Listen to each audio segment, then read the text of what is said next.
Do you believe in God? He said, yes. Oh, yeah? Sure. I said, but do you believe in the God of Moses? He said, yeah. Abraham? Yeah. What about David and Suleiman? He said, yeah. So when I meet this man, I'm impressed that he's believing these things, but I thought maybe he's just saying it. So I even asked him, what about Jesus? Because I thought maybe they're kind of... First I thought Muslims were like Hindus. That was first. And then when he said he believed in some of the things of the Bible, I said, okay, maybe they're like Jews. So that's when I said, yes, but what about Jesus? Do you believe in Jesus? And he said, yes. I said, okay, wait a minute. This is going to be easy. I can convert this guy. So I agreed that we're going to do business with him. And in fact, I took him immediately out to have tea together. We sit together, drink tea, talk a little while. And I start tearing the peach stream right away. I'm in the Bible. I got it right there. Flip it open. Genesis. Let's talk about Abraham. What do you know about Abraham? Abraham, he had 2 sons, you see, and blah, blah, blah, blah, blah. And I'm doing all the preaching to him. Do you imagine this? And he sat there. Okay. He's a graduate of Allah's heart. And like this. Get me? You know what I'm saying? Well, it happened that during Ramadan, some of his friends that he was staying with had to move their apartment around or something, and he was going to go stay in the masjid for itikaf in Ramadan. It's normal. We didn't understand. I thought he has nowhere to go, and I told my dad, this man has nowhere to go.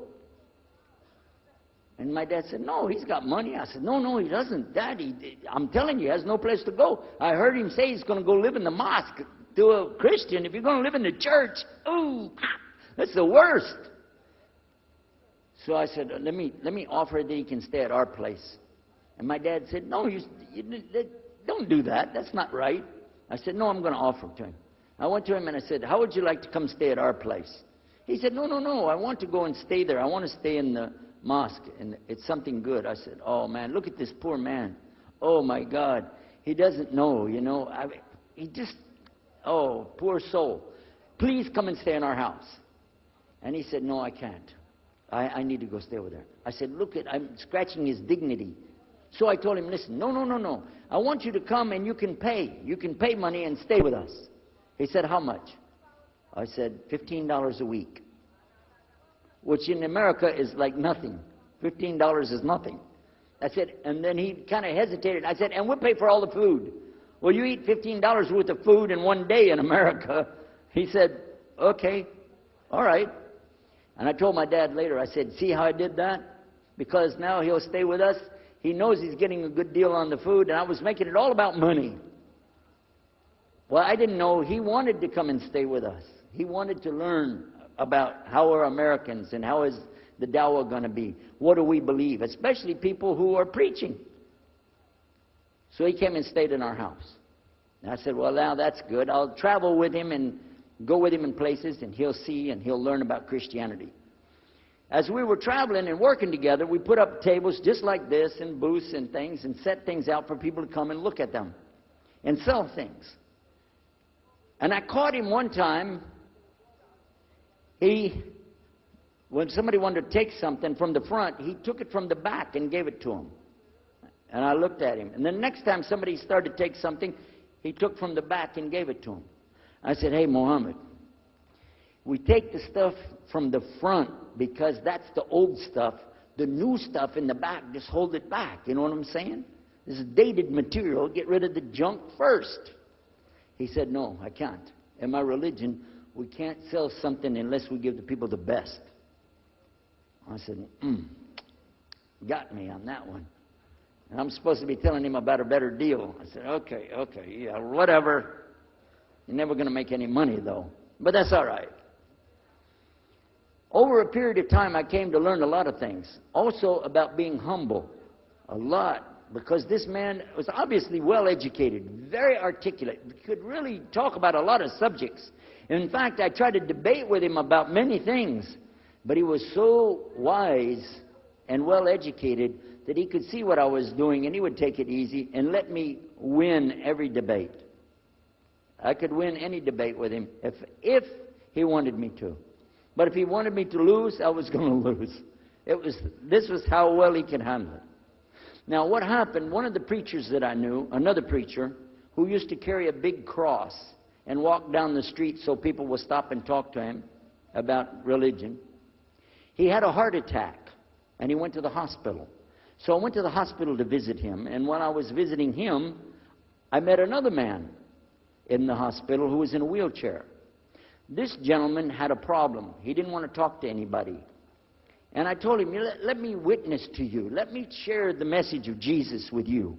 So I took out my Bible, and again, I started telling him about a prophet, Prophet Yunus, alayhi salam. And I'm telling them, look at Jonah. He's in the belly of the whale. He's in the sea. He's down there like this, and who knows how long. And suffering like this, you don't have as big a problem as that. And God saved him, so he could save you too. He said, didn't want to talk to me. I asked him, what's your name? He didn't want to tell me. Where are you from? He said, I'm from Venus. So what's that? Well, we do have, there is a Venus, Texas, by the way. But he said, you know, he's from another planet. So I kept, each time I would go, I would talk to him, witness to him. Finally, one day, he started crying. I was pushing his wheelchair around. I took him down. I rolled him around different places. He started crying one day. He said, I'm going to confess something to you. I need to confess something to you. Now, to a Catholic, confession means you're going to tell the priest all your sins. And then he's going to forgive you. Well, I wasn't Catholic. And I told him, listen, I'm not Catholic and I'm not a priest. I'm a preacher. He said, I know better than you do. I am a priest. I said, oh my God. This man is a priest and he knows the Bible better than I do. He said, I just have had a hard time. I've been here and having heart attacks and I've been having problems and everything and trying to figure out a lot of things. He said, I'm sorry I took it out on you. I really am. I apologize. And he started crying. And when he started crying, I felt sorry, you know. I hugged him and I said, it's okay. One day I went to the hospital and my friend was gone. So I started visiting with the priest. And it happened one time I went to visit him at the hospital and he was gone. And I asked him, where did he go? They said he went home. I said, home? He's a missionary priest from South America. How did he go home? She said, I don't know. He's not here. I'm sure his family. I said, he has no family. I know him personally. He has no family. Where did he go? She said, I don't know. We're not responsible for them. I said, well, let me see where he went. You got it in your file? She said, I can't do that. Those are locked up. Nobody can look in the file. And I got in the lady's face and I said, listen to me. This man could die in the street right now, and it's going to be your fault. And you're going to get sued because I'm going to sue you for him. She said, okay, his folder's over there, but I'm not going to watch. And I went over and I looked for it, got address where he went. Sure enough, he was in a place where they put people that have no place to go, a shelter. So I went to the shelter and I found him. He was still on crutches. He saw me, he started crying again. He said, please get me out of here, get me out of here. I said, okay, come live at my house. Now, I told you the story so you can see something. Now look, I have 2 visitors in my house. One is a Catholic priest. The other is a Muslim. And I'm thinking I can get the Catholic priest and convert him to be a Protestant. At the same time, I'm going to catch the Muslim and bring him over to Christianity. High aspirations. But it didn't work. Some strange things began to happen. We would sit around the table at night to discuss what is the Bible and what's the salvation. My father has a Bible. It's called King James Version of the Bible. Most of you probably heard about it, especially any students of Ahmadiyyat or Zakir Naik, you've heard about King James Version of the Bible. But I work out of a different one that I've had since 1953. It's called the Revised Standard Version. And it says in it, King James Version has grave mistakes.